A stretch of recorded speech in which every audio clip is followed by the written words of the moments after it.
Hey guys, I'm Emma Ryan, integrative nutrition health coach and founder and owner of Plant. Today we're going to make our house-made hummus recipe. Super easy, and I think you guys are going to enjoy this one. So first things first, we're going to put 2 cups of cooked chickpeas or garbanzo beans in the bottom of your food processor.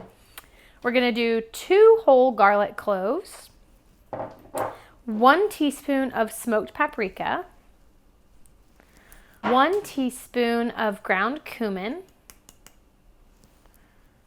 1 teaspoon of Himalayan salt,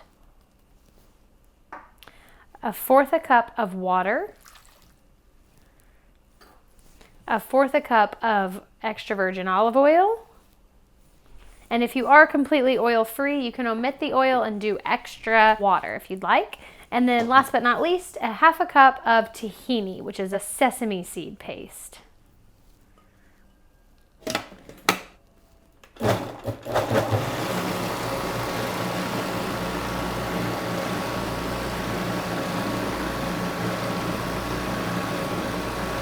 Okay, so after about 2 minutes in the food processor, this is super thick and creamy. Feel free to add more salt or pepper to taste, and then go ahead and store this in a container and you're all set to go. So as you can see, hummus is super simple to make at home. Saves you some money at the grocery store as well. Not to mention it saves you from all of the preservatives and everything else like that. I hope you enjoy. Please comment below, subscribe, and I will see you next time.